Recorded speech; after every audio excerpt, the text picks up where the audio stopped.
Okay, so you know what an operating system is, right? Like Windows, Linux, Android, etc. However, there are a lot of operating systems that are lesser known and most of them you've probably never heard of. One of which is Temple OS. It is an operating system that, on the surface, looks pretty basic and boring, which isn't wrong, but as wise people say, don't judge a cover by its book. Now, Temple OS actually has a really interesting backstory to it.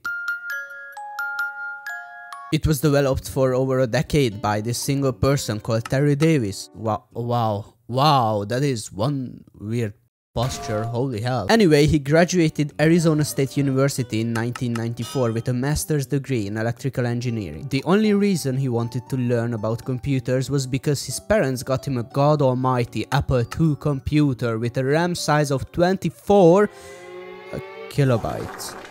That was plenty at the time for Davis to start learning assembly, a coding language designed to directly interact with the computer's components. However, let's go back to the elephant in the room, which is Davis's schizophrenia. In 1996, he was appointed to a psychiatric ward almost every 6 months due to reoccurring maniac episodes. By March, he had developed hallucinations and delusions about aliens and US government agents. He said he started seeing people following him around in suits, and he started donating massive amounts of money to charities, which he later said was probably the act that made God reveal himself to him even after being an atheist for years. You absolute buffoon. What you have there is not clips.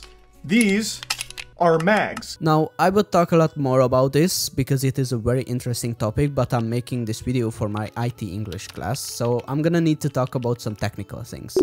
Davis actually created Temple OS, or what it was called initially J operating system, because according to him, he was in direct connection with God, and God told him to create a successor to the first and second temple in the form of an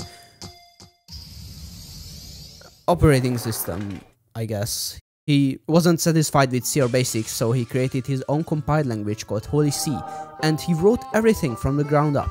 Doctors, why don't you study an ant colony? God also told him that he strictly had to use a 640 by 480 resolution, that he could only use 5 bits for colors, resulting in a whopping 16 different shades, and that only a single audio track was to be used, so no overlapping. This system was using 64 bits, was multi-core, open-sourced, non-networked, and it was also ring 0 only, which meant that instead of a way to protect the user by setting up layers called rings with different levels of access to the computer, it did everything on the kernel, which is really dangerous, by the way. I'm looking at you, kernel level anti-cheats. Fuck you. It has a custom 2D and 3D graphics library baked right into it. It supports keyboard and mouse, great job Terry by the way, you are one step ahead of Arch Linux, and it includes a custom flight simulator, a compiler, and a custom kernel. I have a 20,000 line Divine Intellect compiler that operates just in time and ahead of time. There is also this game in the system called After Egypt, where you have to travel to a burning bush to use a high-speed stopwatch, and apparently this stopwatch is actually an oracle that generates God's words. It's pseudo-random text, which means that it isn't actually random but predefined, just loosely. For example, university, assistance, intercourse, run, whirling, gracious, strictness, ought, perfected, unlimited, fines.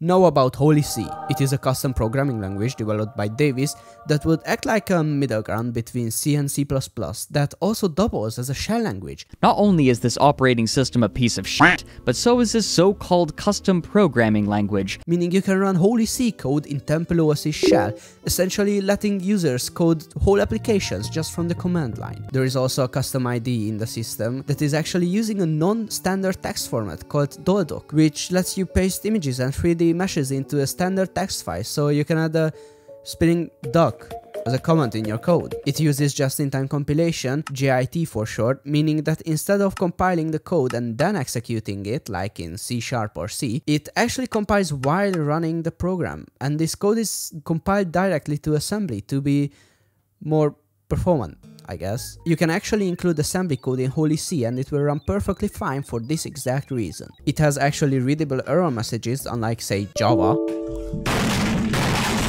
And there are pre-made libraries for the language so that you can do math or manipulate strings. Sadly, you can only use this great language within the OS. Speaking of the OS, the code for it is actually more than 100,000 lines long, which is a huge achievement if we take into account that this was all written by a single person. Some people say that there was a programming legend and that there will never be anyone like him.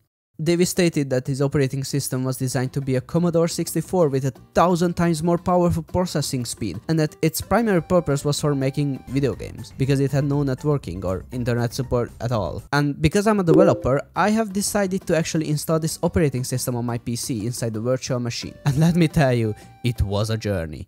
If you answer no, you can play with the live CD without installing. Install onto hard drive, yes or no? Okay, F7, let's see what it does. So, as I told you, there is this...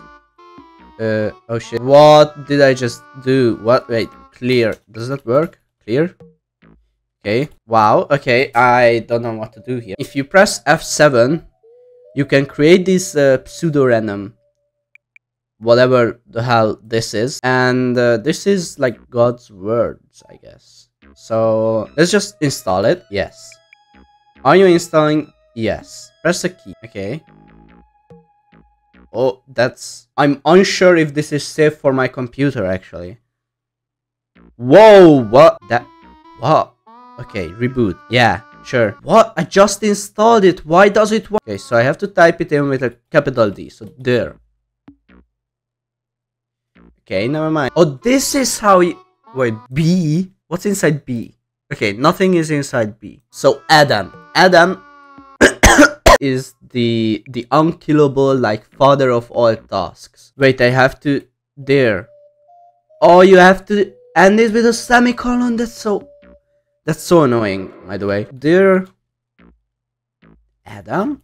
Is that how you do it? No.